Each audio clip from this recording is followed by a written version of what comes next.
Gracias, gracias. A ver si, Sí, si, gracias. a ver si Sí, ya está ya está, grabando a ¿no? partir de ahora, sí. Ok, gracias, Mario. Bueno, bien.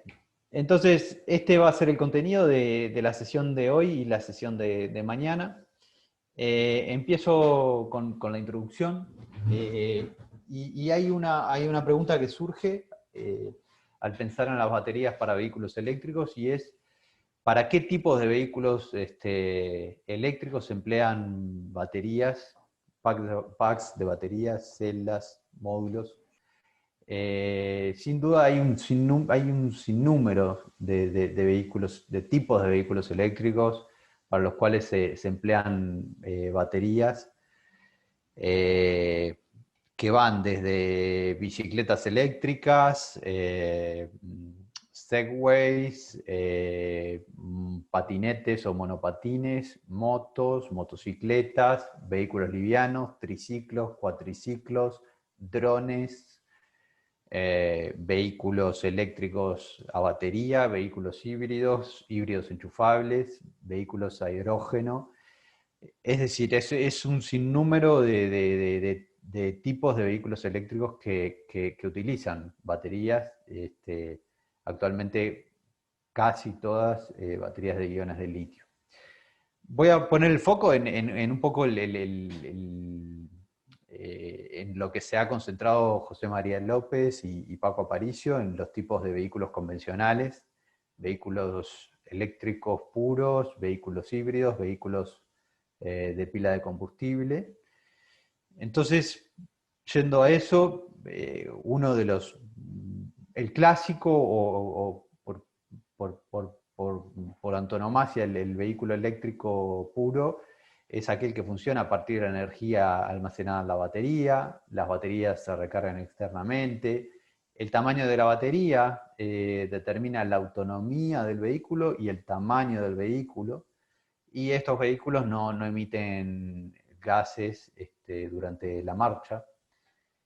Hay otro tipo de vehículo eléctrico que es el híbrido, como lo ha explicado José María, con las características funcionales que José María ha explicado, o incluso sobre las cuales se va a explayar próximamente. Funcionan con la energía almacenada en la batería o bien a partir de un combustible fósil que alimenta un motor de combustión interna. Las baterías no pueden ser recargadas desde la red en este tipo de vehículos, sino que se recargan a partir del motor de combustión interna, con algún tipo de acoplamiento al motor eléctrico y generador eléctrico. Así se recargan esas baterías. Y en ciertos momentos se emiten gases durante la marcha. También están los enchufables, como lo ha mostrado José María. Funcionan con la energía almacenada en la batería o bien a partir de un combustible de origen fósil que alimenta un motor de combustión interna. Pueden ser recargados desde la red o desde la red eléctrica o en una gasolinera, como se dice en algunos países, acá estación de servicio. Existe un doble sistema de almacenamiento energético con combustible de origen fósil y baterías enchufables. Y bajo ciertas condiciones, estos vehículos híbridos enchufables emiten gases durante la marcha. Y bueno, después está el vehículo de pila de combustible, que también funcionan con un sistema de almacenamiento mixto, compuesto de baterías e hidrógeno en distintas formas de almacenamiento, en general comprimido. La recarga de combustible se realiza en hidrogeneras, lugares donde se reposta el hidrógeno en los tanques a alta compresión. El tamaño de la batería queda determinada por las condiciones de diseño del sistema, dependiendo de la estrategia de control, etc. La batería va a tener distintas características y, bueno, no emite no emite CO2 ni gases tóxicos durante la marcha. Cada tipo de vehículo va a requerir un sistema de almacenamiento específico acorde a las condiciones de diseño. Es decir, dentro de todos estos tipos de vehículos eléctricos hay un sinnúmero de posibilidades de tamaños de batería en cuanto a capacidad de almacenamiento, potencia, que pueden brindar dependiendo de las condiciones de diseño, de las estrategias de control, etc. Entonces, bueno, ya sabemos para qué tipos de vehículos o de automóviles estamos estudiando o presentando estas baterías. Ahora, la pregunta siguiente que surge es ¿qué requerimientos existen para esas baterías? ¿Sí? Porque a una batería como a un automóvil se le puede exigir distintos requerimientos. Bueno, vayamos a eso, vayamos a ver cuáles son los requerimientos que se le puede exigir a una batería de un vehículo híbrido o eléctrico. Hay distintas referencias. Acá en Uruguay tenemos a veces influencia europea en relación a los requerimientos, a los estándares, a las normas, y a veces tenemos influencia de Estados Unidos, y a veces hay estándares internacionales a los cuales recurrir para bueno, llevar adelante distintos tipos de actividades técnicas. En este caso tomé la referencia de la USABC, que es un consorcio entre Chrysler, Ford y General Motors, que trabaja mucho el tema de las baterías, y establecieron una serie de metas que las baterías deben cumplir para satisfacer correctamente los requerimientos de vehículos híbridos y eléctricos. Si ustedes entran a la página web de este consorcio, van a encontrar un sinnúmero de requerimientos para muy variados tipos de vehículos eléctricos, ¿sí? Acá hay algunos, en esta lista hay algunos, como van a ver, se establecen metas para los electrolitos, qué condiciones deben cumplir, para vehículos híbridos con sistemas de voltaje reducido, para vehículos eléctricos de alta performance, como lo denominan a ellos, para vehículos híbridos eléctricos enchufables, para sistemas start-stop, en fin, hay para separadores de baterías de litio, hay un sinnúmero de metas trazadas por este consorcio para satisfacer adecuadamente las demandas de los vehículos híbridos y eléctricos. Desde luego hay mucha investigación detrás para alcanzar esas metas. Siguiendo con una referencia de la USABC, esta tabla muestra las metas para un tipo de vehículo eléctrico, como puede leerse abajo en el recuadro rojo. Son vehículos eléctricos de alta, como lo denominan ellos, alta performance, es decir, alto desempeño, desde luego, ciertos niveles de aceleración, subida de rampa, velocidad final, como lo explicó José María en alguna sesión previa. Y bueno, vemos que hay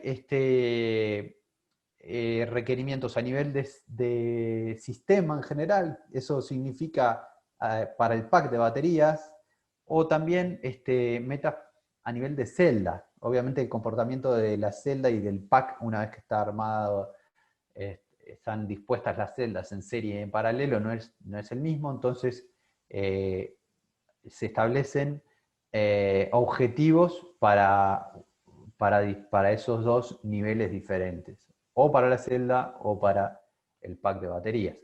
Y ahí vemos que, por ejemplo, el primer recuadro rojo, hay una meta en watt hora en watt por kilogramo, perdón, eso es un pico de potencia específica de 30 segundos. Vemos metas para energía, densidad de energía, a un ratio de descarga. Vamos a ver más adelante que dependiendo del ratio de descarga, es decir, de la velocidad de descarga, el comportamiento de las baterías es diferente. Vida en años, 15 años, ciclos, 1000 ciclos en condiciones de DST, que es una condición de descarga. Bueno, rangos de temperatura de operación, esto es muy importante, en cuánto tiempo una batería debe poder cargarse, en cuánto tiempo se espera que sea una recarga rápida. A ver, según esta meta, por ejemplo, 20 minutos no es una meta adecuada. El 80% de la carga de la batería, según este requerimiento, tiene que ser recargado en 15 minutos. También vemos rangos de voltaje de operación que va de 220 a 420 voltios y así se podría seguir. Así que, a modo de resumen, esto es un cuadro que muestra qué debe cumplir una batería para un vehículo eléctrico puro de alta performance según esta especificación técnica.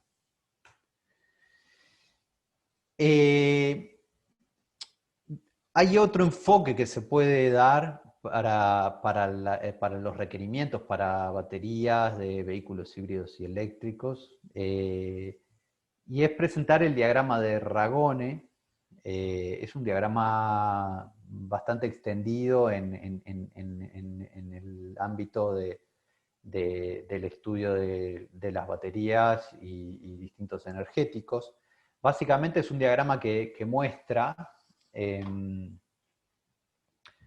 no sé si se ve el puntero, pero muestra la posición del motor de combustión interna, teniendo en las abscisas la potencia específica, la potencia medida en watt por kilogramo que el energético, en realidad el motor de combustión interna, en el caso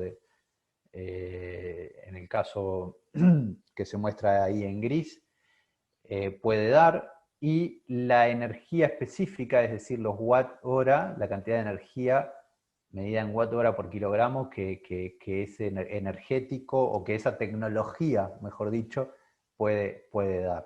¿Sí? Entonces este es el diagrama de Ragone. ¿Qué ocurre?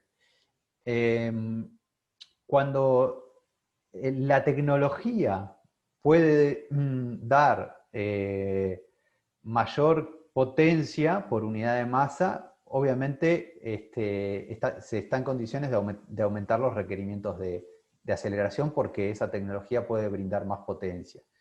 Y por otra parte, cuando la energía específica de esa tecnología es mayor, entonces se está en condiciones técnicas de aumentar los requerimientos de autonomía del vehículo híbrido o eléctrico. A modo de referencia, en esta tabla que aparece a la derecha, puse el poder calorífico de algunos energéticos, como la gasolina, que acá en Uruguay comúnmente llamamos nafta. La gasolina tiene un poder energético que habitualmente se señala en joules, kilojoules o kilocalorías, ¿sí? Por kilogramo. En este caso lo escribí en kilowatt hora porque es una unidad de medida de energía que se utiliza mucho en los vehículos eléctricos, dado que el almacenamiento se realiza en baterías. Entonces, bueno, para la gasolina tenemos 12,5 kilowatt hora por kilogramo de poder calorífico. Para el gasoil o gasóleo, 11,8 kWh por cada kilogramo. Que ya trabajan con supercapacitores. De hecho, en Montevideo hay una experiencia muy buena en un bus híbrido que funciona con supercapacitores, que operan en el arranque y luego pasa a modo funcionamiento diésel. En fin, es una experiencia bastante interesante. Bueno, por ahí un poco el repaso, una introducción como para situarnos en el tema del almacenamiento energético para vehículos eléctricos, alguna comparación con el almacenamiento tradicional en derivados en combustibles derivados de los fósiles, y un poco las metas que se espera que las baterías o el almacenamiento en baterías y supercapacitores cumplan para que el funcionamiento de los vehículos híbridos y eléctricos y de pila de combustible sea satisfactorio. Así que bueno, ahora la idea es ir directamente a los fundamentos y las características principales de celdas y baterías.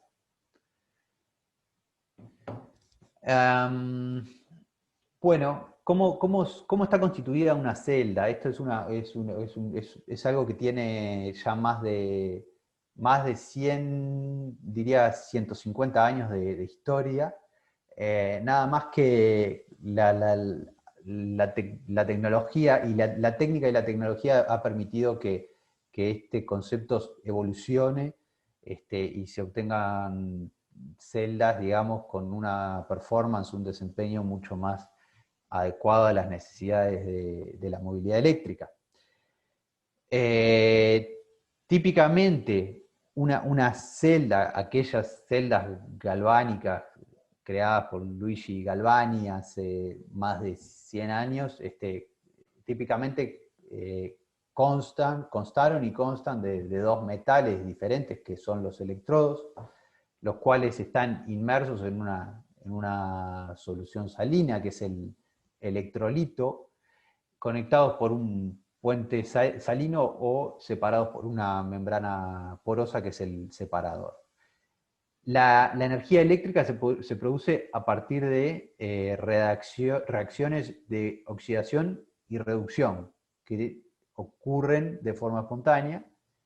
Uno de los electrodos se oxida y el otro al mismo tiempo se reduce, ¿sí? La denominación, para simplificar, de estas reacciones de oxidación y reducción es redox. Reacciones redox son las reacciones de oxidación y reducción que tienen lugar en una celda galvánica. En el ánodo, que durante la descarga es el electrodo negativo, ocurren las reacciones de oxidación. El ánodo se oxida. Eso quiere decir que se liberan electrones en el ánodo, en el electrodo negativo, electrones que circulan a través de la carga externa que se conecta entre ambos, ¿sí? Por otro lado, en el cátodo ocurre la reducción la reducción, tomando los electrones provenientes del circuito externo. Esto lo vamos a ver en las ecuaciones siguientes, donde vamos a mostrar el potencial estándar de reducción de distintos materiales. En un ejemplo típico, una celda galvánica puede estar constituida de un cátodo de cobre y un ánodo de zinc, como se muestran en el recuadro acá a la derecha. El cátodo es el que se reduce, es decir, que toma los electrones provenientes que circulan a través de la carga externa, se reduce el cátodo, mientras el ánodo se oxida y el zinc libera los electrones, ¿sí? Esto es un ejemplo entre otros tantos.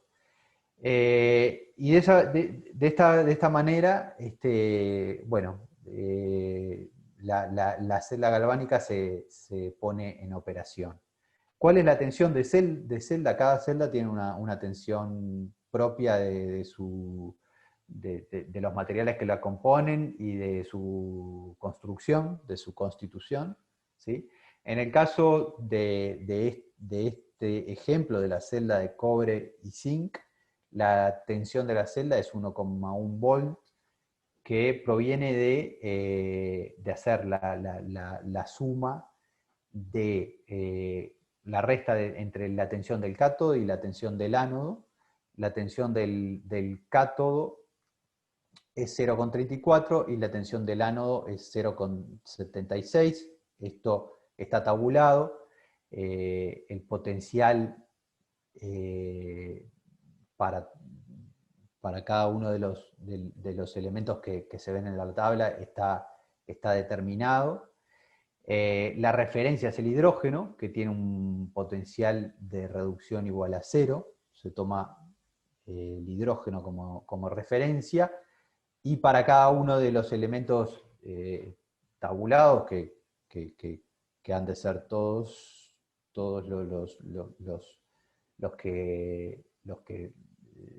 los que pueden oxidarse, bueno, ahí aparece el valor del potencial de reducción, ¿sí? A tope de tabla vemos en un extremo el litio, ¿sí? Con un potencial de reducción de menos 3,05. Y bueno, como se ve en la tabla, se dispone de todos los valores de potencial estándar de reducción, que incluye, bueno, diría todos los elementos que son utilizados para constituir celdas galvánicas. En esta tabla la tendencia a oxidarse aumenta en la dirección de la flecha y la tendencia a reducirse en el sentido contrario. Y bueno, ¿cómo saber si una reacción va a producirse de forma espontánea o no?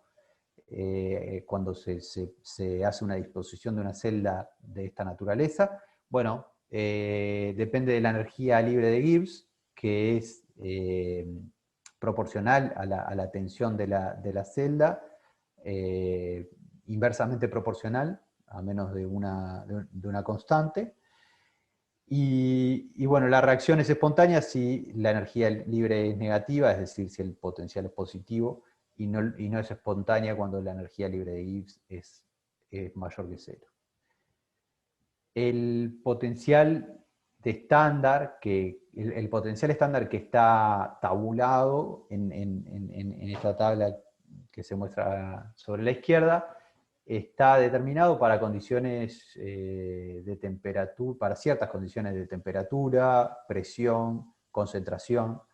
Ahora, si salimos de esas condiciones ideales, digamos, o condiciones distintas a las condiciones estándares, el potencial de una celda se ajusta según la ecuación de Nernst, que básicamente el potencial de celda queda determinado por el potencial estándar menos una relación en la que interviene el logaritmo de las concentraciones de las especies, la temperatura y unas constantes que son, como dice ahí, la constante de gases en Joules sobre Kelvin por mol, después la constante de Faraday, y también interviene el número de electrones liberados en el electrodo, ¿sí?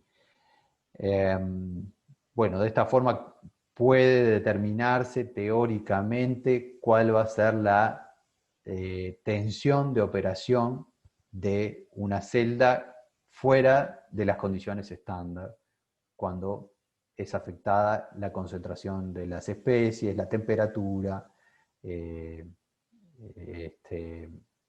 fin. Bien, dicho esto, que es un poco la teoría de cómo está conformada una celda, de cómo queda determinado el potencial, la diferencia de potencial entre el electrodo positivo y el electrodo negativo, cómo determinar ese potencial fuera de las condiciones estándares, etcétera. Dicho eso, la idea es ver ahora las características operacionales de estas celdas y de las baterías, ¿sí? Que en definitiva, cuando nos enfrentamos a celdas y baterías o packs o módulos en un vehículo eléctrico e incluso en una portátil, en un móvil, son las variables con las cuales es necesario estar familiarizado. La primera, una característica típica es la capacidad en ampere hora. A veces, cuando vamos a una estación de servicio y queremos comprar una batería, nos dicen que es de 100 amperes, 75 amperes, una batería de plomo ácido, ¿no? Para el motor de arranque de un vehículo convencional. Bueno, cuando el vendedor habla de 100 amperes, 75 amperes, 50 amperes, se está refiriendo en realidad a ampere hora.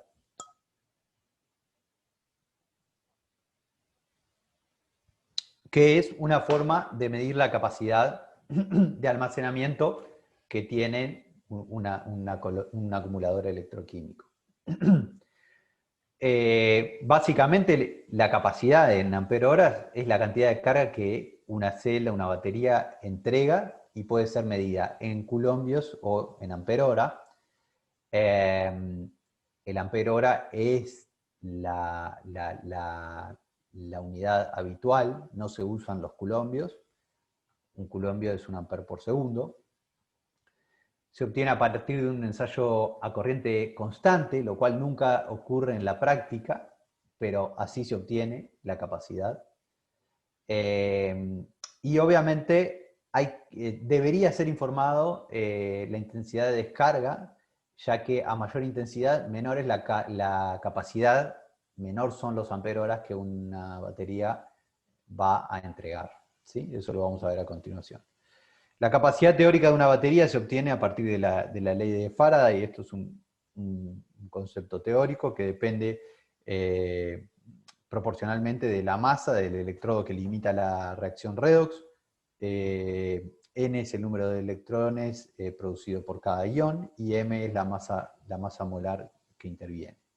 En la práctica, la capacidad real se aparta bastante de esta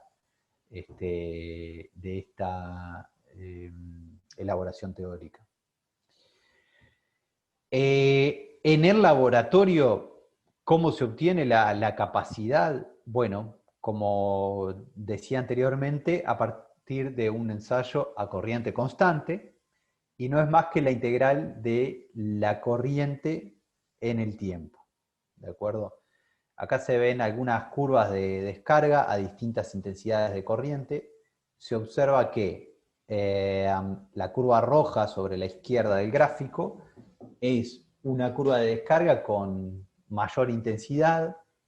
La tensión de corte ocurre antes en el tiempo. Tensión de corte es una, ahora lo vamos a ver, pero es una tensión en la cual el fabricante de la celda indica que debe detenerse el proceso de descarga para evitar daños.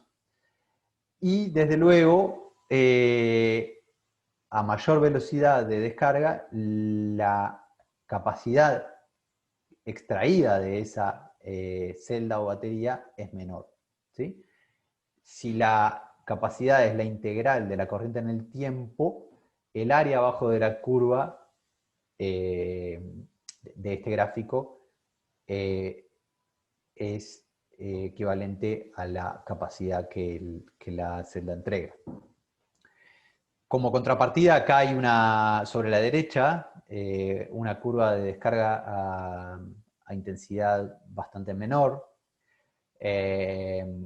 La tensión de corte ocurre mucho después en el tiempo, y esa celda o esa batería entrega más capacidad, más ampere hora, que si la velocidad de descarga es mayor.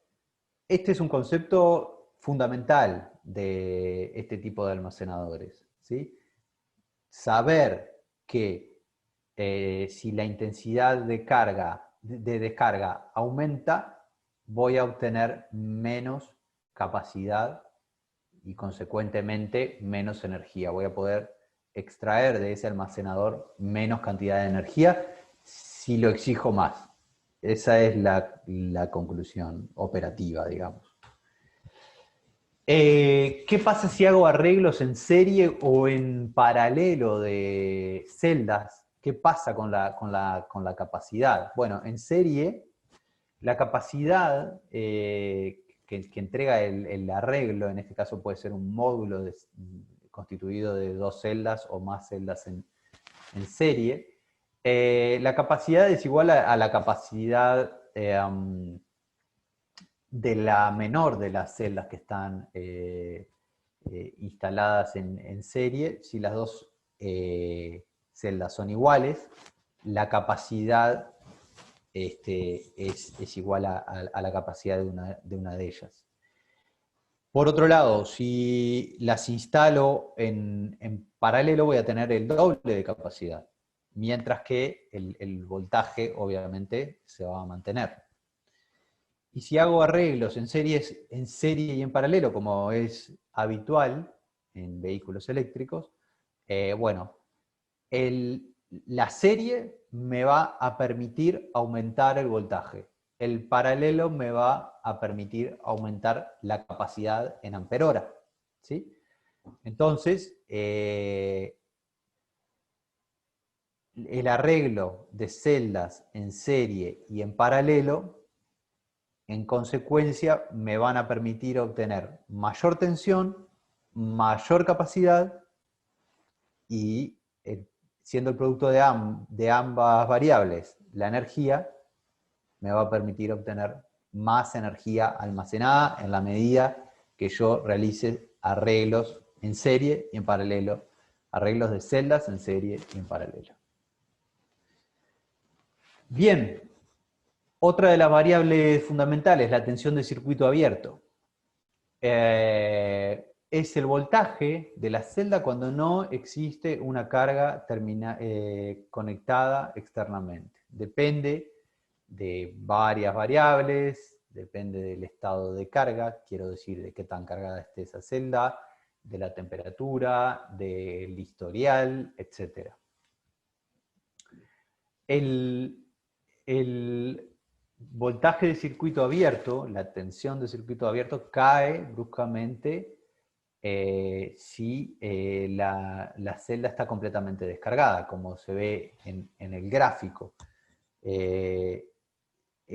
Aquí tenemos en las abscisas en el 0 una tensión de circuito abierto elevado cuando la batería no ha sido descargada, y una tensión de circuito abierto baja o muy baja cuando la celda está totalmente descargada.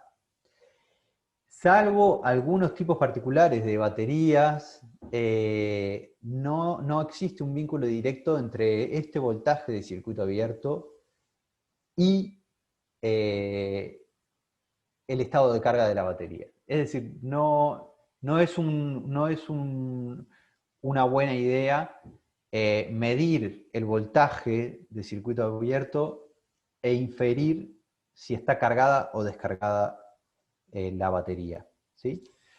Por lo pronto, si vemos este gráfico, hay una zona plana que suele ser incluso más extensa de lo que se muestra acá. Para esta zona plana, el estado de carga es muy diverso. Podemos tener una batería muy cargada, con mucha energía, o podemos tener una batería muy descargada, pero el voltaje claramente es casi el mismo, si no es el mismo, ¿sí? Entonces, no existe en cierta zona de operación, no existe un vínculo entre el voltaje de circuito abierto de una celda y la cantidad de carga o la cantidad de energía almacenada en esa celda y por ende el estado de carga de esa celda. Bueno, ahí se señala lo que dije ya. Lo anterior era era la tensión de una celda que no tenía una carga externa conectada. En este caso, la tensión de celda en operación, agregaría, se trata del voltaje de la celda cuando hay una carga eléctrica conectada externamente en sus terminales y por ende la celda está entregando potencia o bien cuando se está recargando también. ¿Sí? Quiere decir que la celda o la batería está consumiendo potencia. Cuando la batería está completamente cargada, el voltaje en sus terminales es máximo, ¿sí?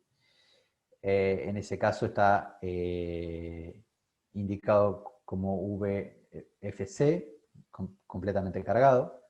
Cuando la batería está completamente descargada, la misma alcanza un valor de tensión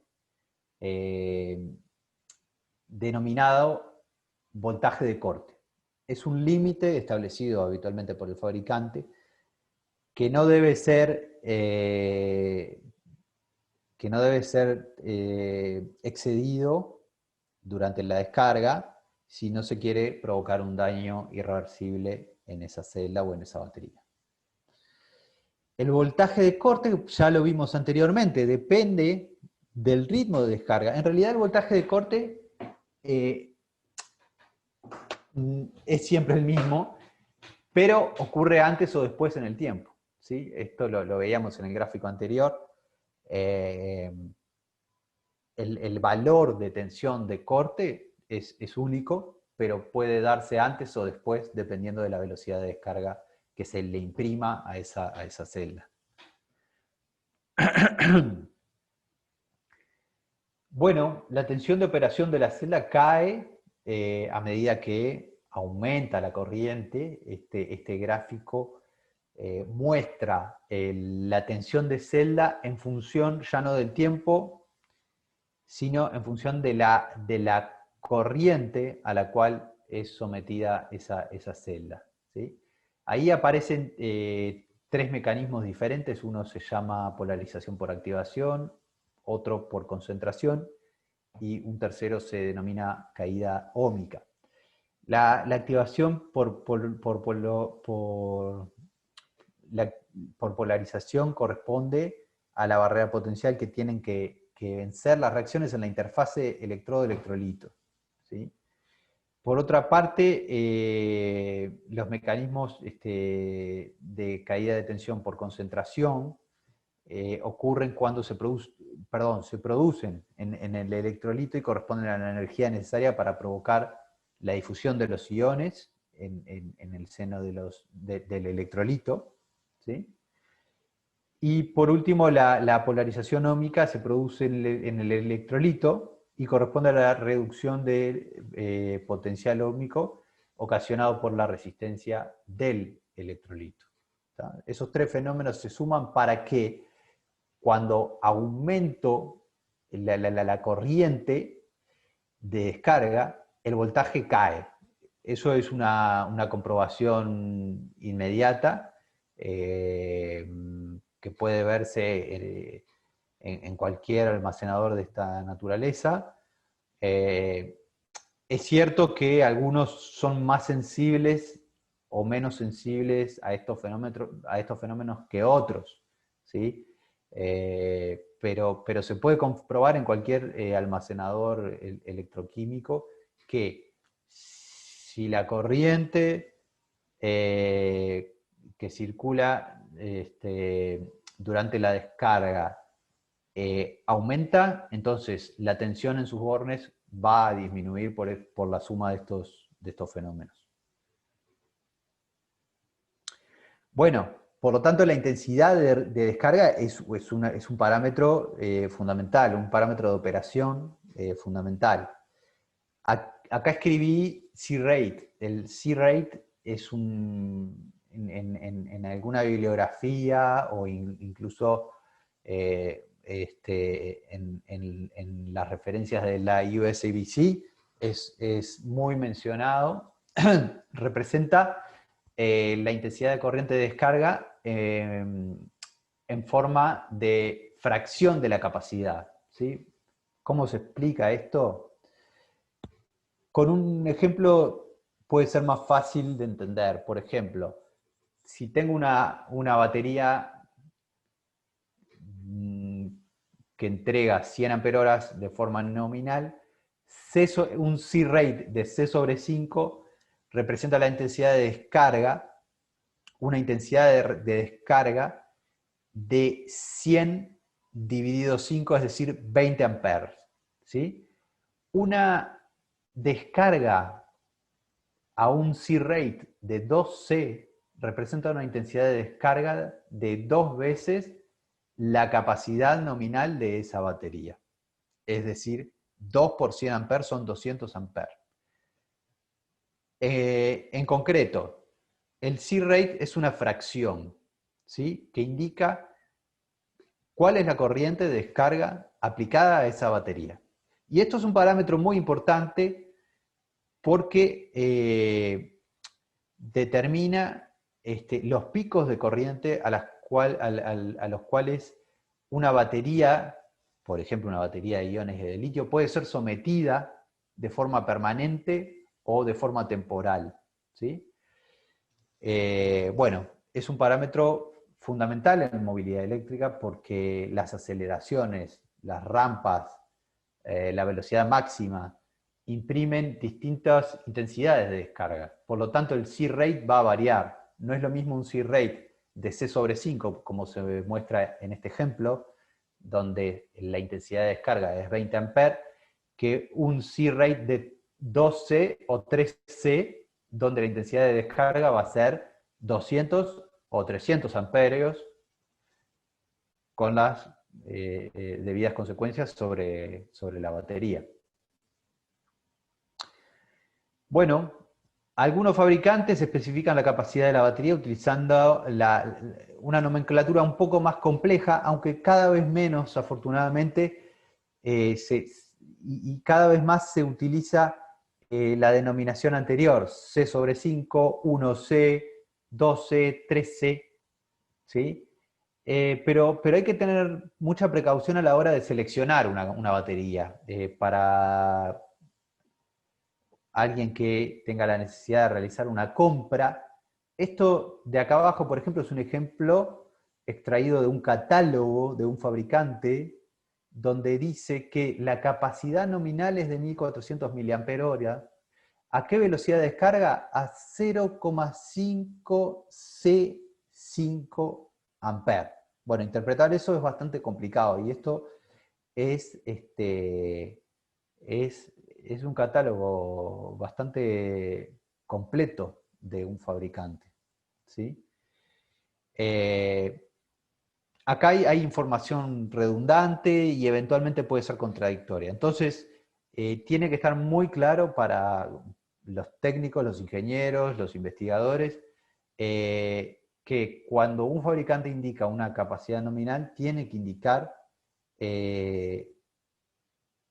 a qué tasa de descarga esa batería va a entregar esa cantidad de carga, esa cantidad de energía, pero además sería más que deseable que indique las curvas de descarga, es decir, que dé información adicional. No es suficiente quedarnos con un único valor a una única velocidad de descarga. Bueno, siguiendo con parámetros fundamentales para la operación de las baterías de vehículos eléctricos e híbridos, el SOC o State of Charge o estado de carga es uno de los parámetros operacionales fundamentales. Significa cuál es la capacidad disponible en esa batería, ¿sí? En una batería, en un almacenador. Formalmente se define como la cantidad de carga remanente en un instante de tiempo t, medida en ampere horas, entre la cantidad de carga de la batería, de esa misma batería completamente cargada. Y como hablé anteriormente, hay distintos mecanismos para determinar el estado de carga, ¿sí? Bueno, se obtiene estrictamente contabilizando la cantidad de carga extraída durante un periodo de uso, integrando la corriente en el tiempo, ¿sí? Y se lo compara con la capacidad que esa batería puede dar, ¿sí? Así que, hilando un poco más fino, a la capacidad C sub 0 que puede dar originalmente hay que restarle la integral de la corriente en el tiempo y dividirla entre la capacidad original. Y de esa forma vamos a tener un porcentaje del estado de carga de la batería. Puede ser un 50%, 30%, 40%. Básicamente es un indicador de cuánta energía remanente hay en una batería que se descargó, ¿sí?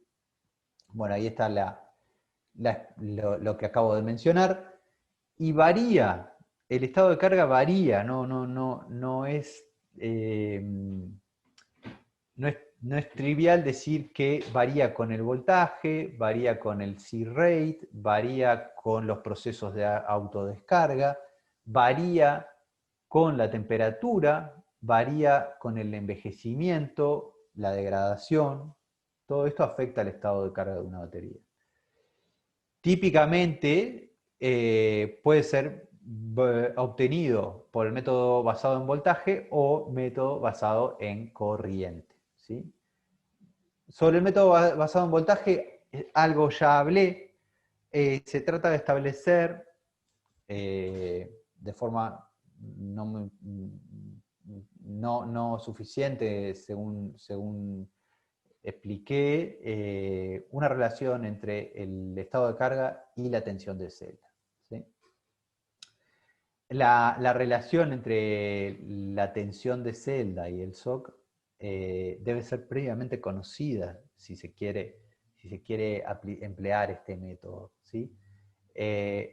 Para baterías de litio-ion es muy difícil porque tienen un periodo plano de tensión constante en el cual la cantidad de carga varía, eh, la cantidad de carga extraída va variando en el tiempo, pero el voltaje se mantiene constante. Entonces no hay una relación directa y es muy riesgoso utilizar este método. Sin embargo, si a eso se agrega la medición de corriente, bueno, ahí se puede acceder a un valor del SOC, del estado de carga, un poco más fino, ¿sí? Y bueno, lo óptimo es contabilizar, hacer la integral en el tiempo, tener mediciones de tensión también y con un algoritmo adecuado determinar el estado de carga de una batería. Bueno, la profundidad de la descarga, DOD o Depth of Discharge, es otro de los parámetros relevantes. Básicamente es qué tan profundo descargué una batería y incide mucho en la vida útil de una batería.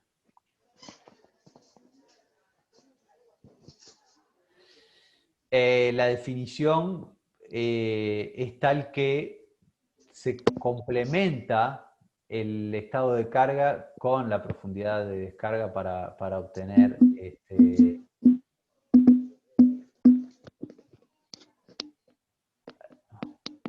Hay un micrófono abierto en un Samsung Galaxy ahí, no sé de quién es.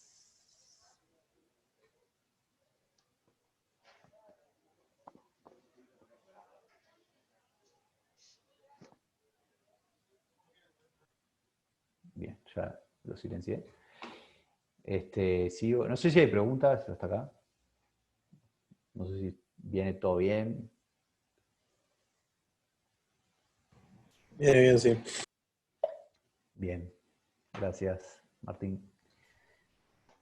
¿Puedo hacer una consulta? Adelante. Estaba mirando que hablabas de la capacidad de las baterías en términos de ampere hora. Sí. Y también, bueno, vi por ahí que es, particularmente a mí, la que más me gusta usar, es la de watt hora, que de hecho Sí, es la que se está usando en los vehículos eléctricos, sí, principalmente. correcto. Sí. No sé si vas a tocar el tema ese Sí, más adelante.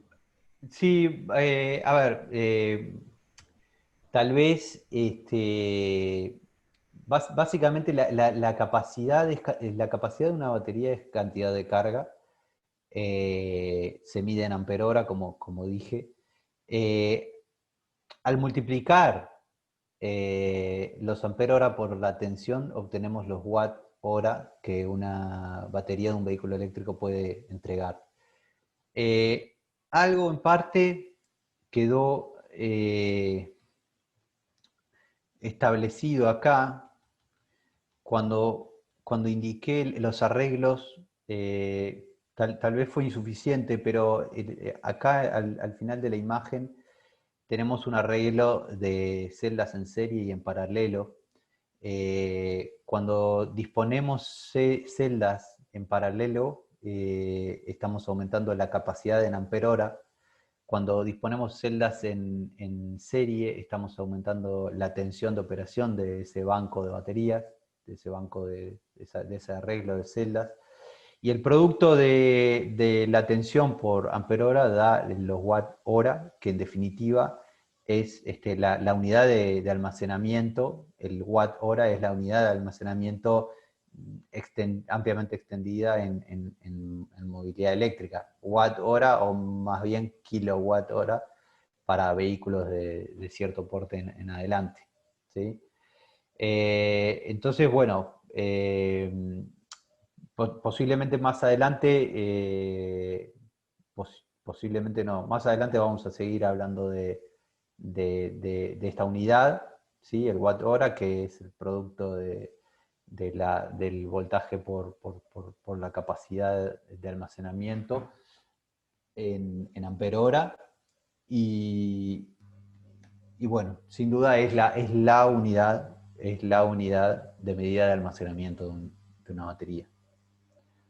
En todo caso, si sobre el final de la sesión hay más dudas, las podemos, si no aparecieron durante el transcurso de la sesión, lo podemos retomar.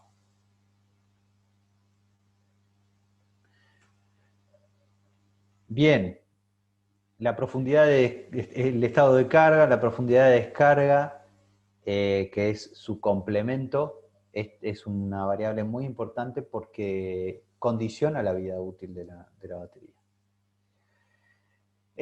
La ciclabilidad o los ciclos de vida de una batería o la vida útil en función del número de ciclos es otro de los parámetros fundamentales. ¿Cuántos ciclos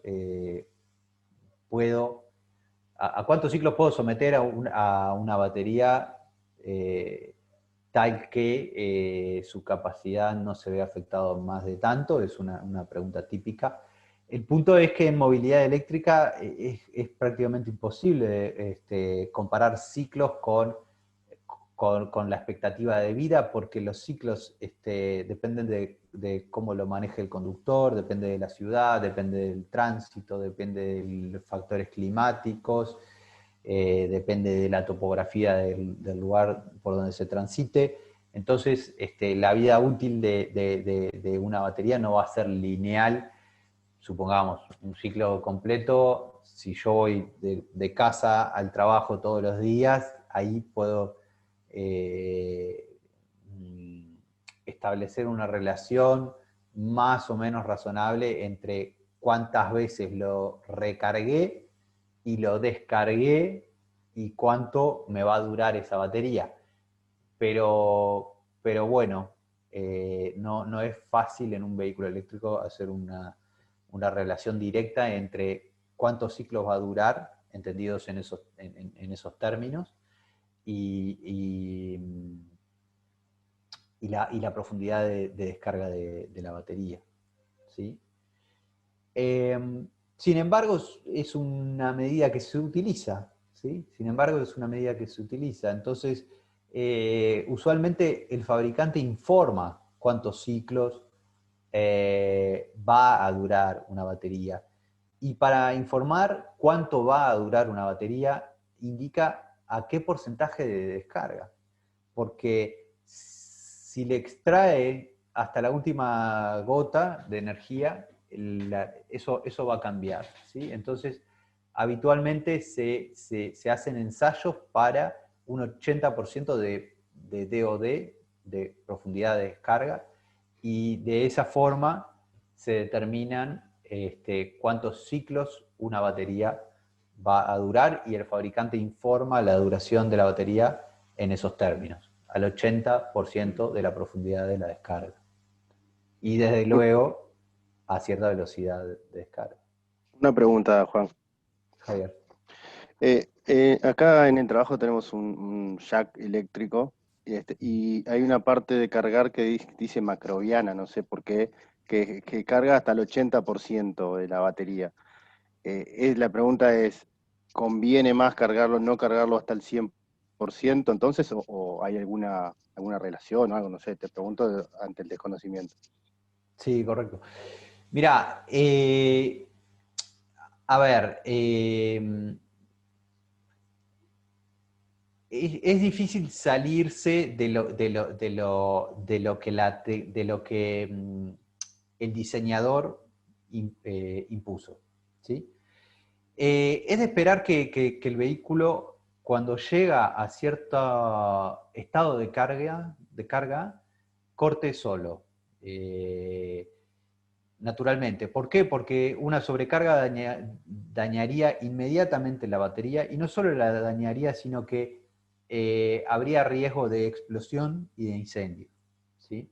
Entonces, cuando tú pones a cargar un vehículo eléctrico, el fabricante estableció ya los límites de seguridad, ¿sí? No solamente los estableció buscando objetivos de seguridad, sino que además los estableció buscando objetivos de maximizar la vida útil, ¿sí?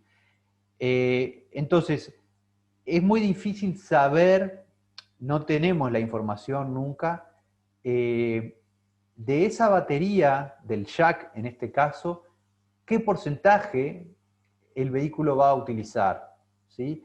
No sabemos, no sabemos cuál es la tensión de corte de las celdas, ya sea durante la recarga como durante la descarga, ¿sí? Entonces, la recomendación práctica es, 1, leer el manual; 2, seguir las instrucciones que el manual indica; y te diría, despreocuparnos respecto a los controles en la recarga, ¿sí? No tiene sentido práctico decir, no, yo este vehículo no voy a esperar a que se cargue totalmente. Cuando llegue al 90% lo voy a desenchufar. No, el fabricante ya estableció los límites de control, los límites de seguridad. Y cuando tú pones a recargar tu vehículo, el vehículo solo va a cortar cuando llegue a un porcentaje del estado de carga, que será el 100% o será el 98%, dependiendo de lo que haya establecido el fabricante en la lógica de control de la recarga del vehículo, ¿sí? Entonces, a priori te diría no preocuparse más de lo que indica el manual de usuario. Dale, impecable, gracias. Por favor.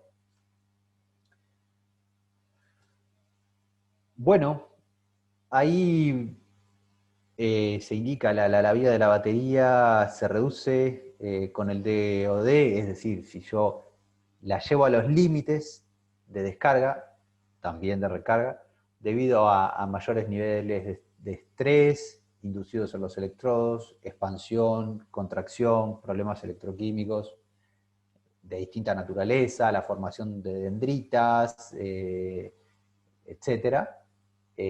Así que cuando se la estresa, es muy perjudicial para su vida. Cualquier similitud con las personas es pura coincidencia. Estado de salud, siguiendo con alguna analogía. Un segundo.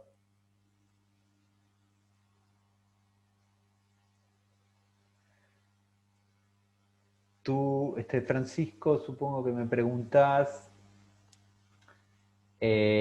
cómo sería la curva anterior para baterías de litio-ion. Exacto. A ver. Bueno, no está. Voy a ver si la consigo. Voy a tomar nota.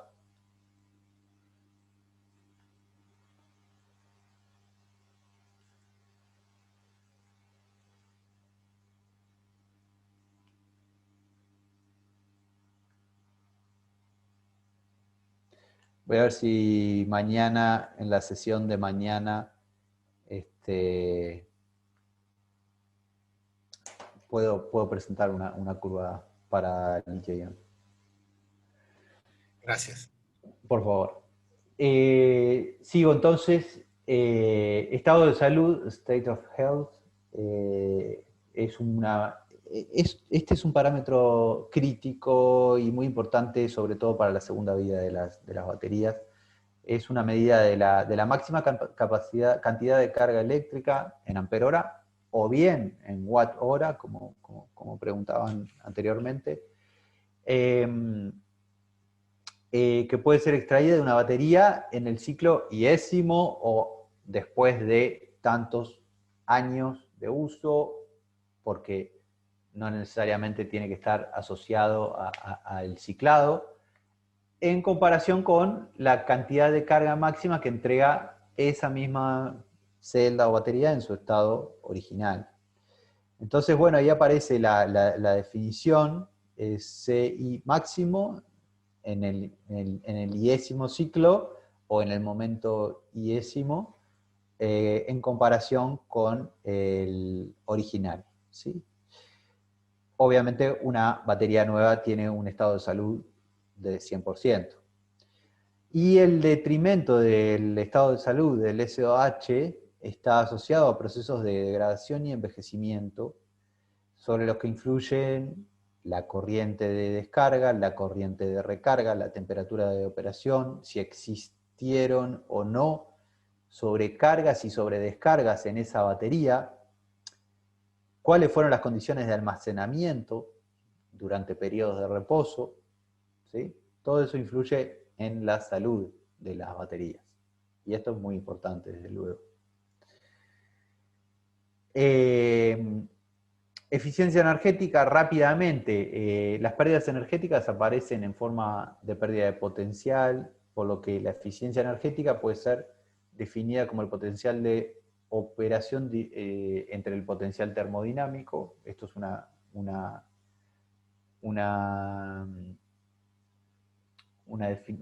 de las tantas definiciones, hay distintas definiciones de rendimiento. Ahí aparece una curva de descarga, una curva de carga y un rendimiento neto del ciclo de carga-descarga de una batería. La eficiencia depende del SOC y en realidad depende de la velocidad de descarga y recarga. Para el caso de la batería de plomo ácido, la mayor eficiencia se encuentra en el entorno del SOC 50%, cuando cuando hacemos ciclados cortos en ese entorno, obviamente. Para baterías de... Este gráfico tiene sentido para una batería de plomo ácido que trabaja en flotación, quiere decir que trabaja siempre en un entorno de un estado de carga fijo, ¿sí? Una batería de arranque que se utiliza para las luces del vehículo, para el audio, para lo que sea, para el confort del vehículo, es una batería que se está descargando y recargando constantemente, es decir, que trabaja en flotación, y esta curva tiene sentido, tiene mucho sentido para ese tipo de funcionamiento, y si lo que se busca es priorizar la eficiencia, obviamente se va a buscar trabajar por acá. No siempre se prioriza eso, y la batería se la hace trabajar en flotación en otro porcentaje de estado de carga. Pero, desde luego, para una batería traccionaria de un vehículo eléctrico, una batería de litio-ion, recorre casi todo el espectro del estado de carga. Entonces ahí aparecen otras eficiencias, otras definiciones de eficiencia, que son la faradaica, la energética en un intervalo y la eficiencia energética global. Acá aparece abajo a la derecha los watt-hora, tensión por intensidad, por el tiempo de descarga, entre tensión por intensidad y el tiempo de recarga.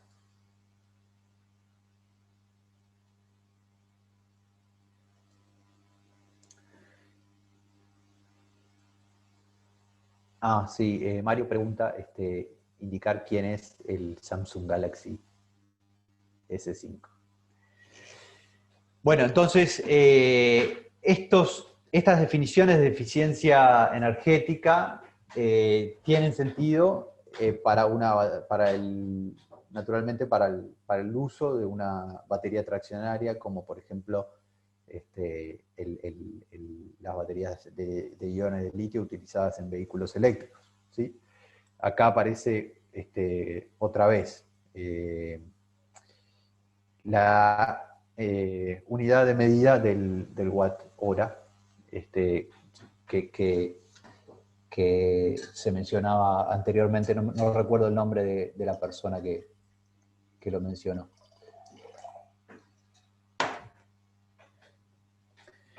Bueno,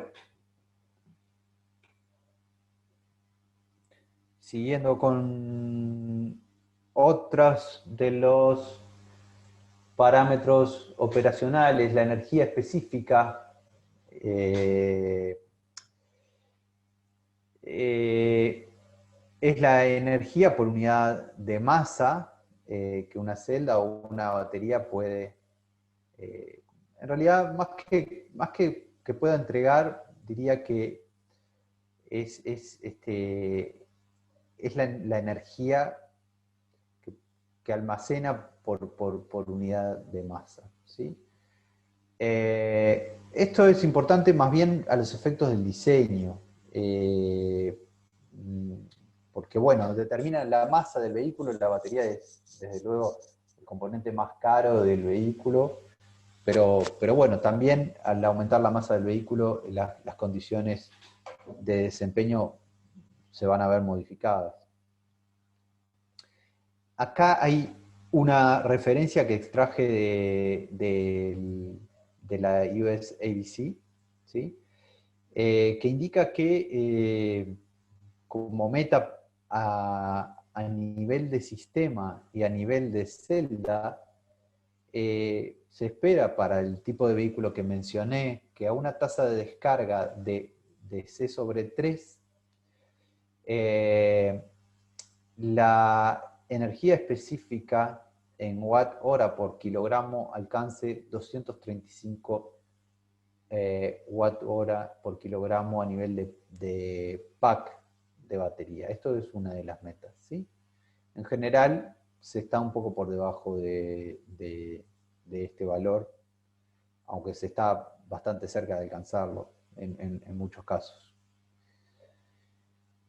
Bueno, teóricamente se obtiene a partir de la energía libre de Gibbs, que es, como mencionábamos al principio, es inversamente proporcional a la tensión de celda. Y la masa molecular de las especies involucradas en la reacción. Esta es en la forma teórica de obtener la energía específica que una celda puede entregar. Bien, la tensión, la energía libre de Gibbs es proporcional, como dije, a la tensión de celda, inversamente proporcional. Y la energía teórica la energía libre de Gibbs es proporcional con signo opuesto. Y la energía teórica obtenida es inversamente proporcional a la masa molecular de las especies que intervienen en la reacción, en la reacción redox, ¿sí? Entonces, bueno, si bien esta es la forma teórica de obtener cuántos watt-hora por kilogramo una celda puede entregar, en la práctica la energía específica resulta mucho menor que la teórica, ¿sí? Ejemplos hay varios. Acá hay uno para la batería de plomo ácido, donde en teoría podría entregar 170 watt-hora por kilogramo, pero en la realidad es que por cada kilogramo se obtienen 45 watt-hora. Hay, creo que más adelante, acá están otros ejemplos. Primero, como dije recién, para plomo ácido se puede obtener en el entorno de 45, aunque teóricamente podrían obtenerse 170. Para níquel hidruro metálico está entre 70 y 95, cuando en teoría podría obtenerse muchísimo más. Y para la batería de litio-ion podría alcanzarse 320, pero estamos en el entorno de 200, 160, 200, cerca de 230, dependiendo mucho de cuáles sean los materiales de los electrodos, de cuál sea el electrolito, de cuál sea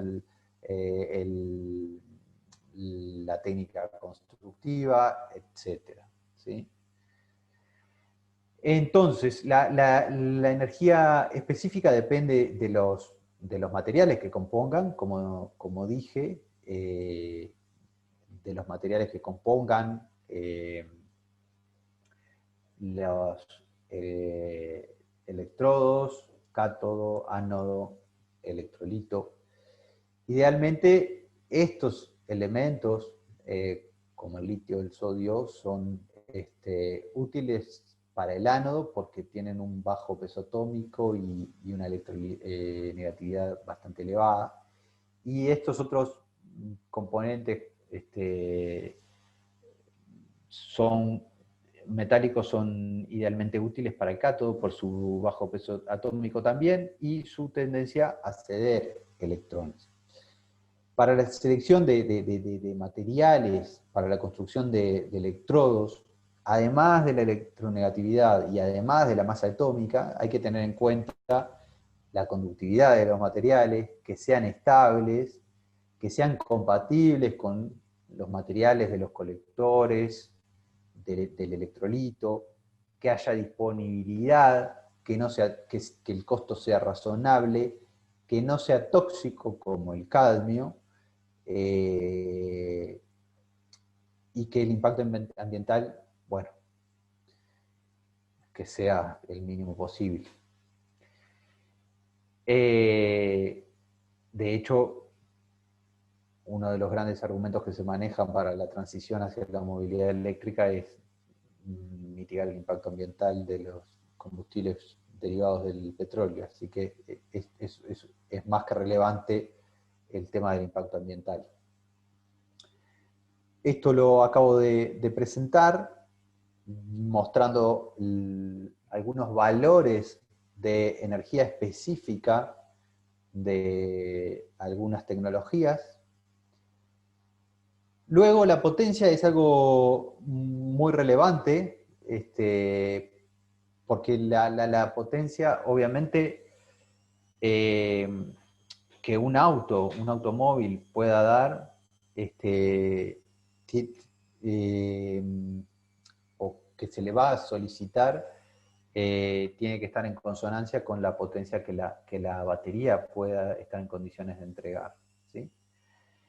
Se calcula la potencia como el producto entre la tensión instantánea en bornes de la batería y la corriente que circula por la batería, ¿sí?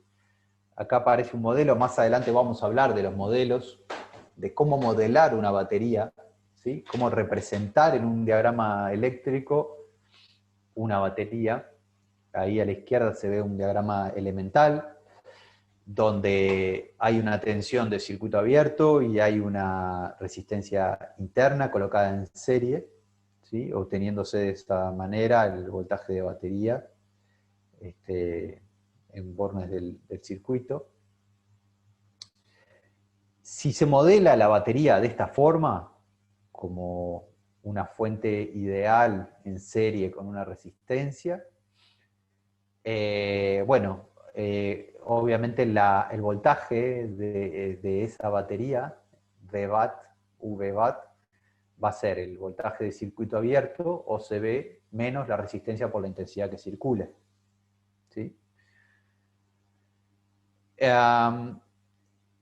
Multiplicando, haciendo la multiplicación que teníamos en la primera ecuación, vamos a obtener inmediatamente la potencia que puede entregar esa batería, que es la tensión de circuito abierto multiplicado por la corriente,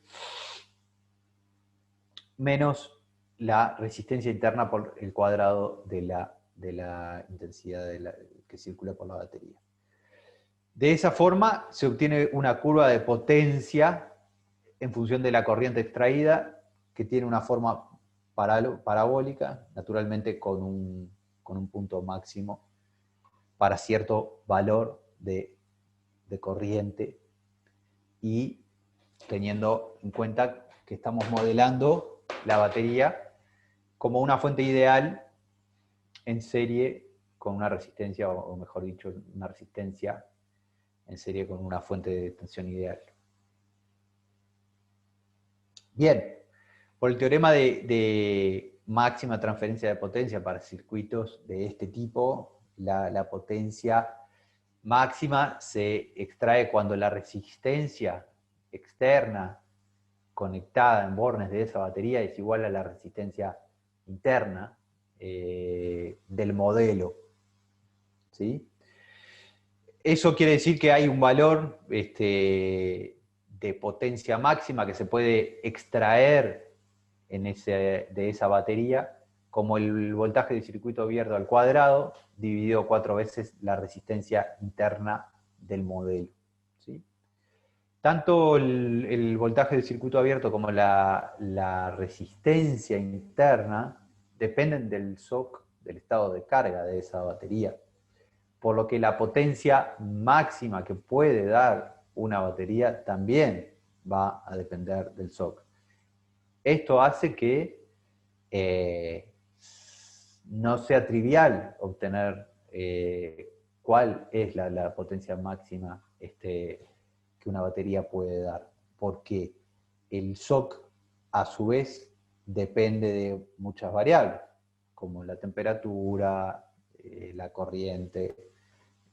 Más adelante vamos a ver un poco más en profundidad cómo modelar una batería, ¿sí? Pero esto muestra que para este modelo la forma de calcular la potencia máxima es esta, pero ya vamos viendo que no es tan trivial, desde que el SOC depende de varias variables al mismo tiempo. La potencia máxima es, dice acá, la potencia máxima es extraída de la batería cuando se produce la máxima exigencia del motor, como subidas y aceleraciones, un poco lo que ya comenté.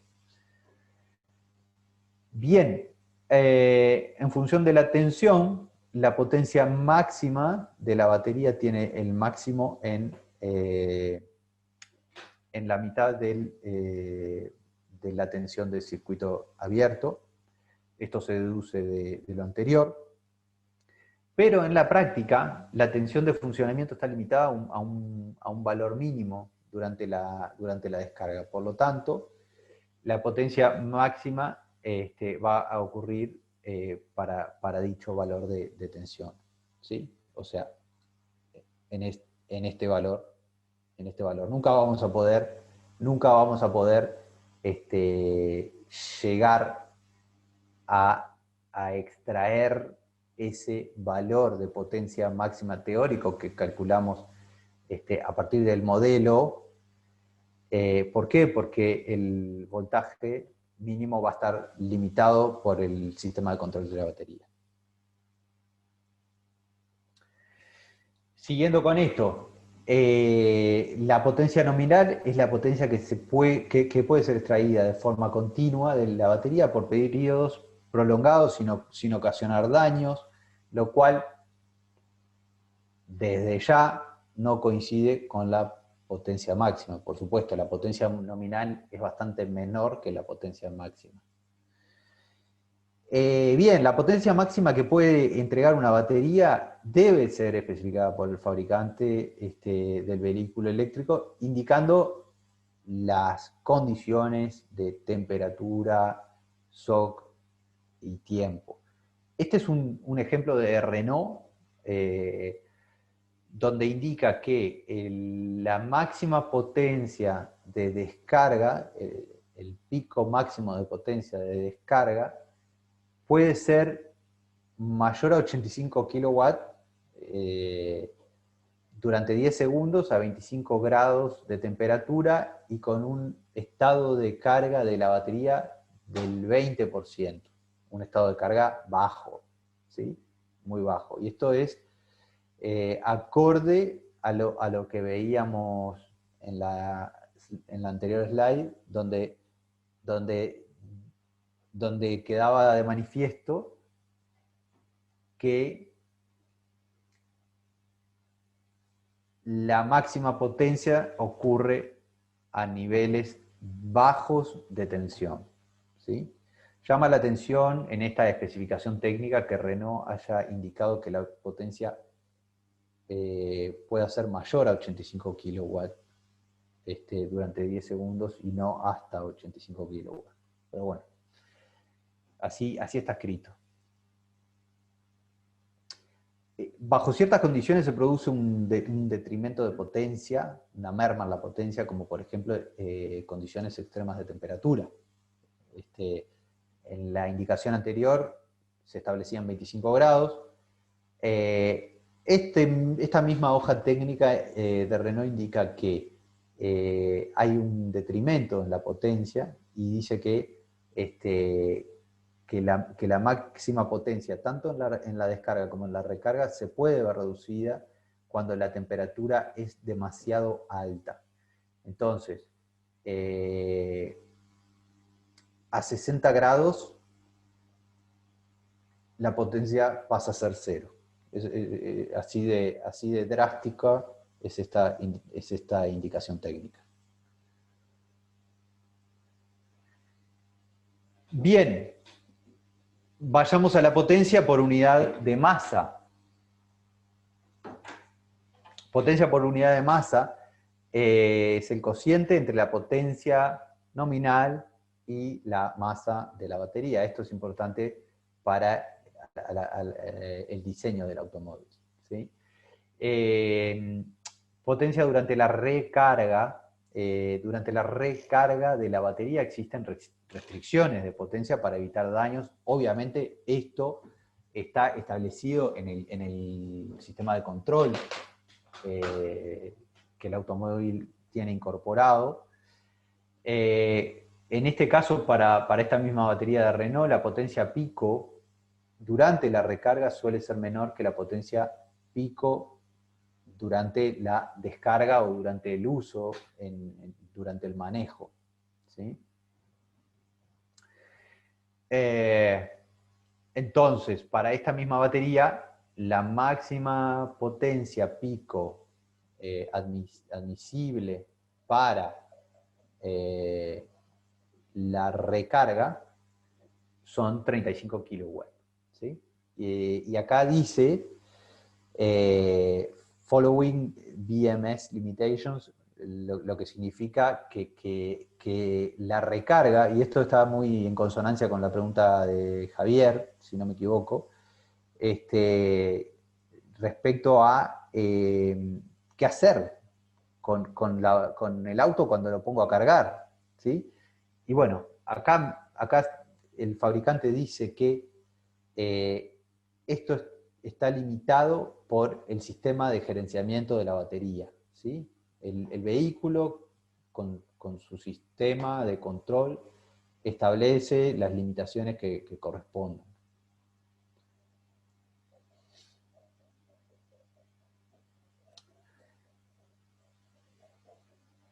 Bueno, Joao pregunta, para las pilas que se aplican en coche, si es importante por unidad de, claro, por unidad de volumen, sin duda, sin duda. Tanto la potencia como la energía por unidad de volumen, que se denomina la densidad de potencia o la densidad energética, son relevantes. ¿Sí? Porque el espacio, como la masa, es una condición de diseño sumamente relevante para el automóvil. Se buscan estrategias para localizar las celdas o los packs de baterías en lugares adecuados, teniendo en consideración varios aspectos de diseño. Desde luego, el confort de los ocupantes, desde luego la capacidad de carga del vehículo en el maletero o en la valija, en fin, la densidad de potencia o la densidad de energía son parámetros relevantes en el vehículo eléctrico, porque bueno, se busca optimizar el diseño y se busca naturalmente que el volumen sea el menor posible para satisfacer los requerimientos.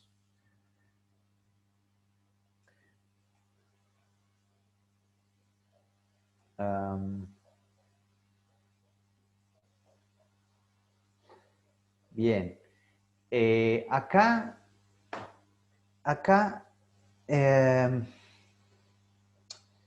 se establece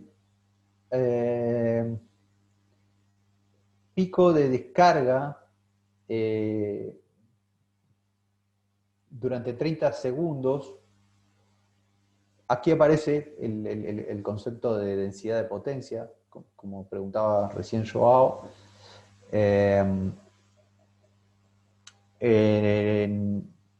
Esta misma, en realidad esto es extraído de la USABC, si no me equivoco. Se espera bueno, que una batería para el vehículo que veíamos al principio pueda cumplir con estos requerimientos de picos de potencia, ya sea densidad de potencia como potencia específica durante la descarga, quiere decir, durante el uso del vehículo, tanto en modo descarga como en modo regenerativo. ¿Sí? Entonces, bueno, lo traje en esta presentación para tenerlo como referencia.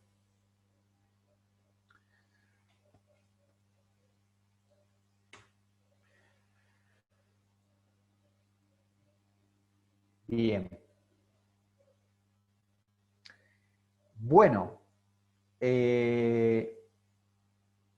hasta acá hemos tratado las principales características operativas u operacionales de las baterías, algunas de las cuales son, o casi todas, relevantes para el diseño del vehículo eléctrico, y hemos visto cómo se vinculan estas características de las celdas y de las baterías con, a nivel usuario, con cómo manejarse con estas variables en el uso del vehículo eléctrico, cuando manejo, tener nociones, cuando lo voy a cargar también, el vínculo de estas características con aspectos de diseño del vehículo eléctrico. Y bueno, veamos ahora algo respecto a la temperatura. La temperatura es relevante a nivel de diseño, desde luego hay mucho trabajo que vincula la temperatura de operación con el desempeño de la batería, ¿sí? Básicamente el voltaje durante la descarga, quiere decir, durante el uso del vehículo, depende de la temperatura. Si aumenta la temperatura, voy a tener mayor tensión de operación, ¿sí? Dada una tensión de corte especificada por el fabricante, la cantidad de carga entregada por la batería será menor a menor temperatura. Básicamente lo que esto significa es que si la temperatura es muy baja, esa batería va a entregar menos energía, ¿sí? Si la temperatura es alta o muy alta, esa batería va a entregar más energía, ¿sí? Dependiendo de la tecnología, la sensibilidad a la temperatura puede ser mayor o menor. Las baterías de plomo ácido son muy sensibles. Pueden entregar un día de calor un 30% más que un día muy frío. Por ejemplo, las baterías de litio polímero también son sensibles cuando la temperatura es muy baja, cercana a 0 grados o por debajo de los 0 grados, lo cual no ocurre en Uruguay, pero sí puede pasar en el sur de Argentina o en países nórdicos. Y Renault, por ejemplo, establece que en uno de sus vehículos la batería puede entregar 22 kWh a 25 grados, pero a baja temperatura, por ejemplo a 0 grados, ya no son 22, sino que son 19, y a menos 20 es la mitad, ¿sí? O sea que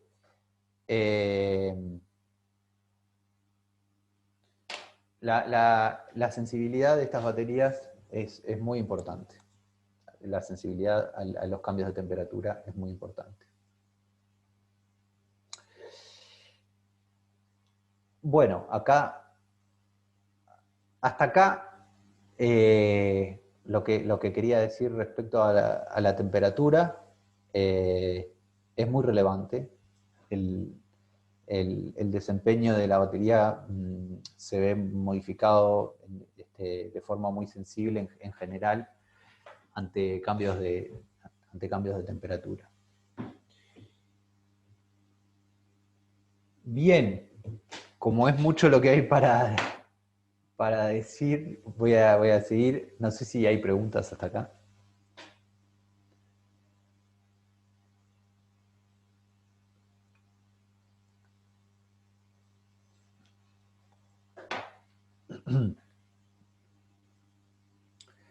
Bueno, voy a ir con el modelado de celdas y baterías, lo cual ya presenté cuando hablé de la parte de la potencia, pero quisiera ir un poco más en profundidad.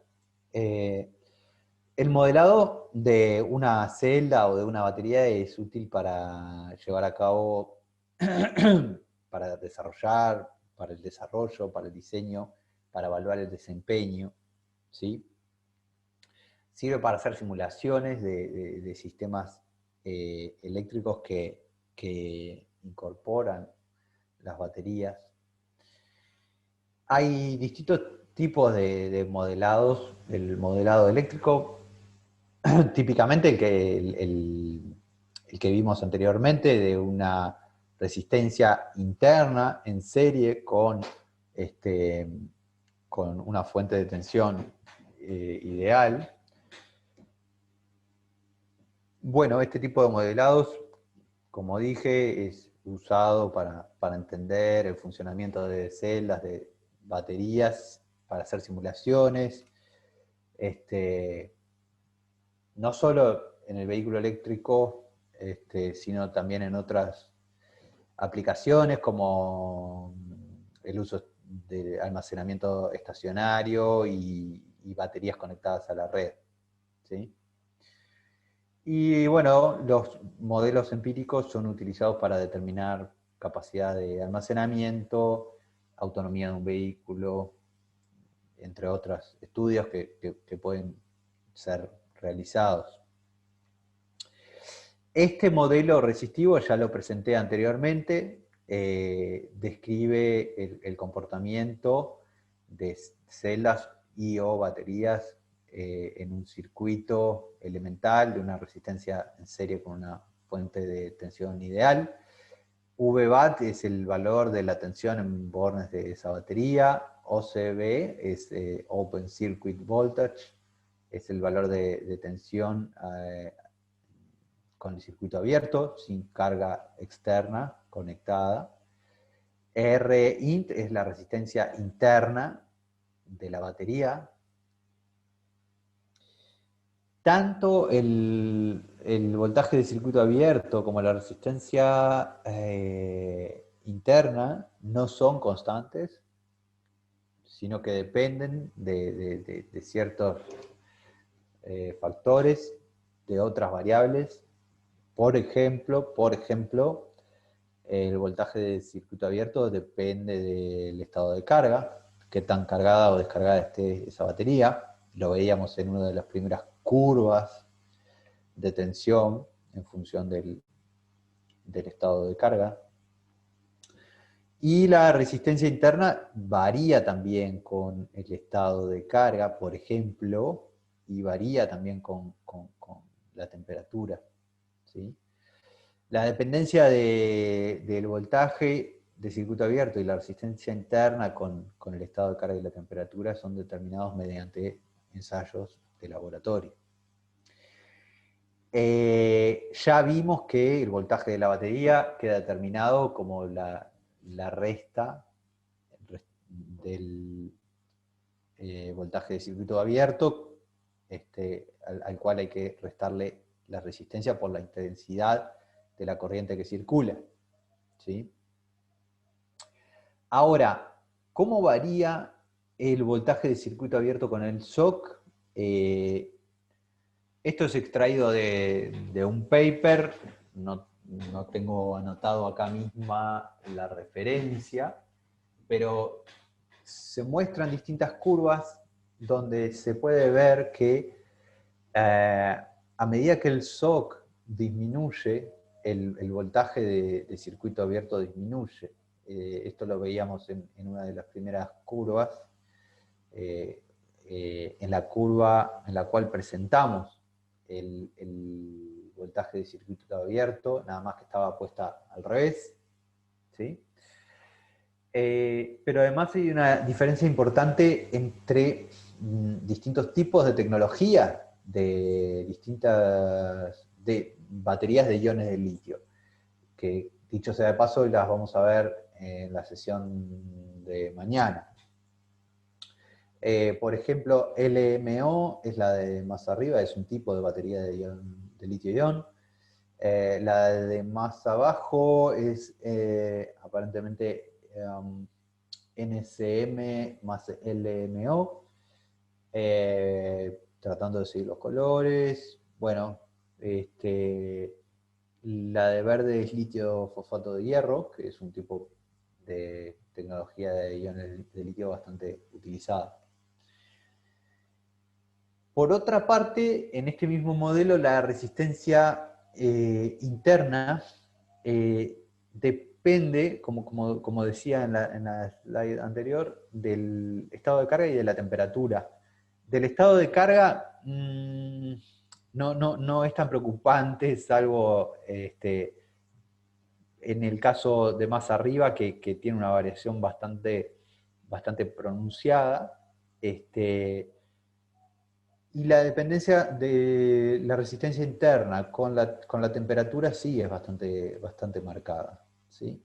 En el caso de más arriba es la temperatura menos 20 grados, lo cual hace que la resistencia interna aumente mucho, pero además que fluctúe bastante con el estado de carga, al menos en este estudio, que repito, no anoté acá la referencia.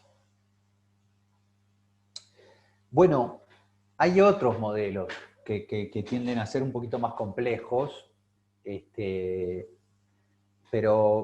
pero son sumamente relevantes. En este modelo ya no la batería de un vehículo eléctrico es entendida como una resistencia en serie con una fuente de tensión ideal, sino que aparecen otros elementos como capacitores, resistencias en paralelo.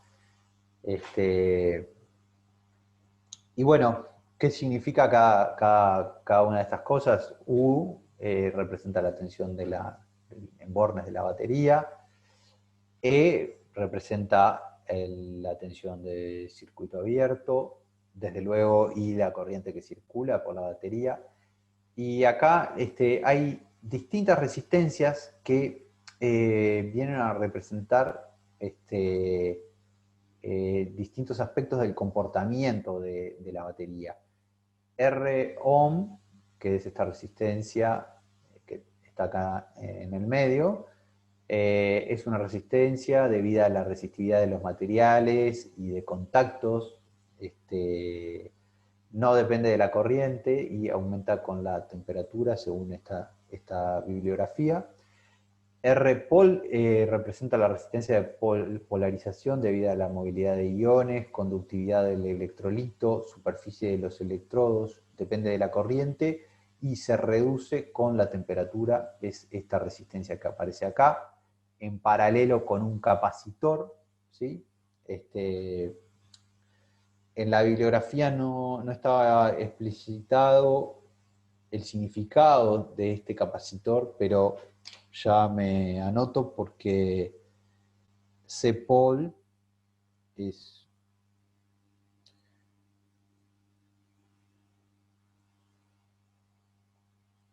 una de los elementos que forman parte del modelo y tenemos la posibilidad de consultar a los autores.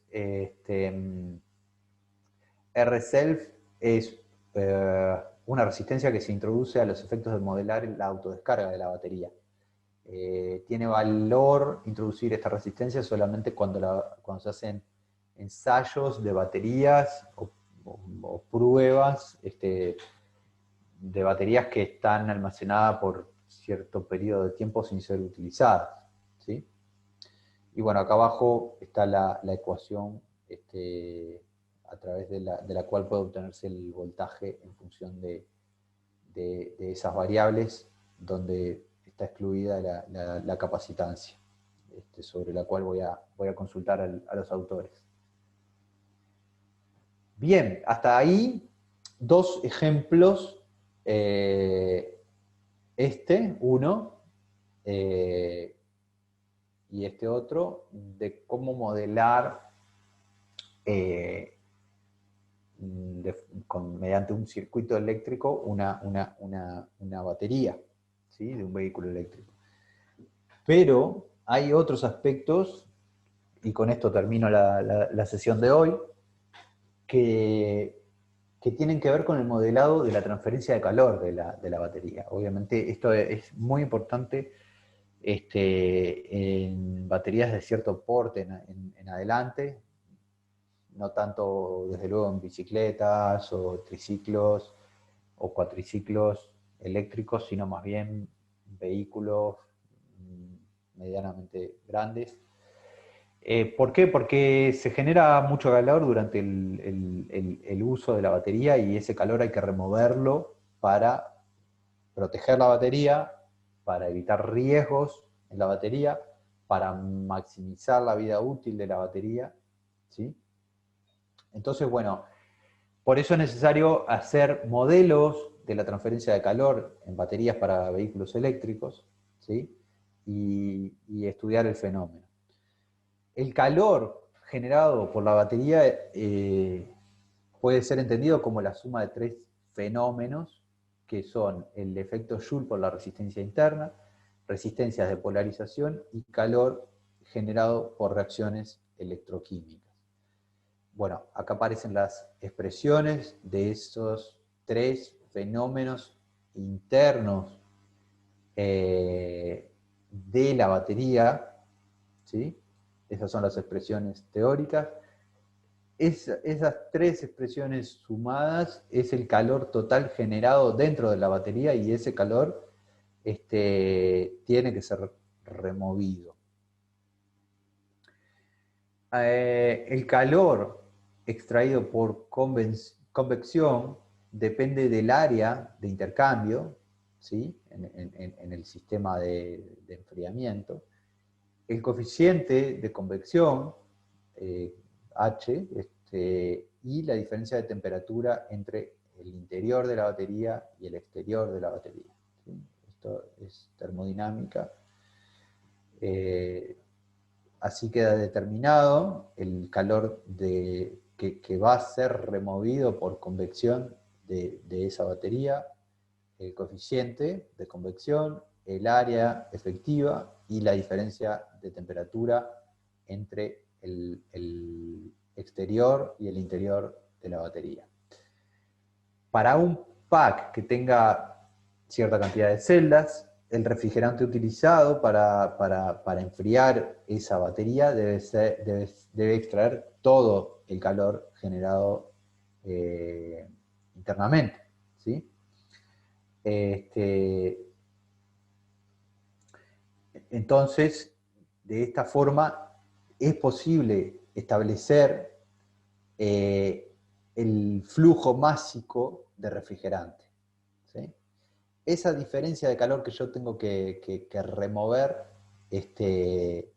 va a ser igual, bueno, acá el objetivo fue determinar el flujo másico del refrigerante, pero visto de otra forma, despejando este delta Q, que es el calor, la diferencia de calor generado y removido, es el M punto por C sub P del refrigerante por el delta T, ¿sí? Entonces, de esta forma queda determinado el flujo másico del refrigerante que hay que hacer circular para poder extraer esta cantidad de calor. Puede ser líquido, puede ser un refrigerante líquido, también puede ser aire, por ejemplo. Bueno, creo que es suficiente, no sé si hay dudas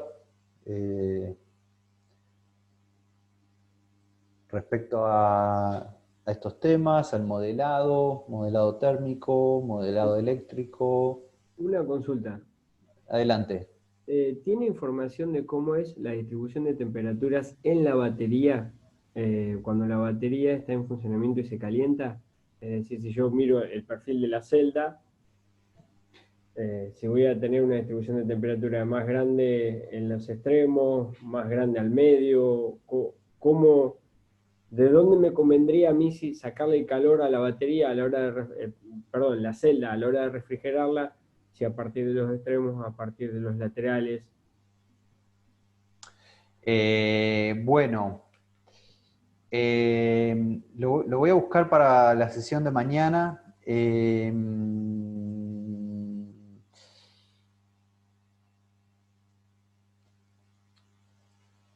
Es de suponer que haya cierta uniformidad si se hacen arreglos de series y paralelos. Obviamente va a depender de cómo esté armado el circuito. También hay condiciones de contorno que pueden condicionar el comportamiento termodinámico del pack, ¿sí? Sobre todo si el pack está sometido a el pasaje de ventilación natural, ¿sí?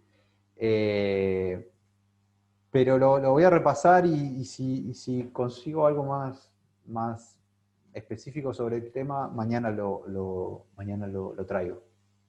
En principio Muchas gracias. no tengo clara una referencia que, que muestre algún resultado sobre ese tema. Pero lo voy a repasar.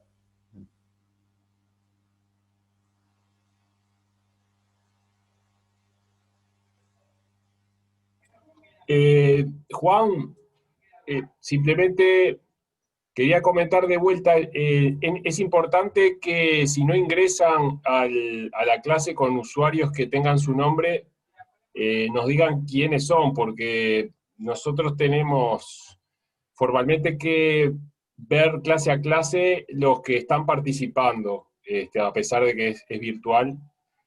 Y el Galaxy S5 no tenemos confirmación de quién es, entonces alguien va a quedar como que faltó en la clase, ¿no? Así que por favor les pido a los participantes que nos indiquen quiénes son. Sí, idealmente en el nombre de usuario de Zoom pongan su nombre. Eso sería más que una ayuda.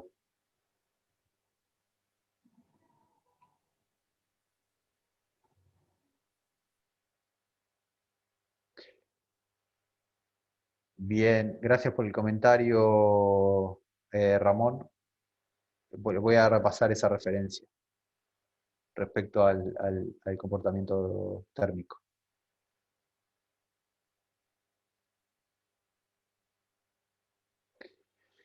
Bueno, muy bien.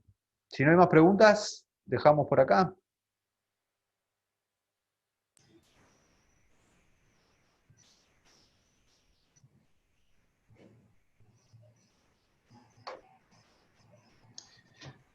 Gracias, Juan. Bueno, Bueno, gracias. de Saludos. nada, a ustedes. Gracias, hasta mañana entonces. Hasta mañana. Gracias por la referencia de Munro Live.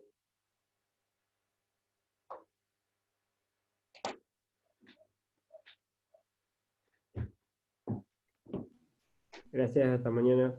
Hasta mañana. Hasta mañana, gracias. Gracias, hasta mañana. Chao.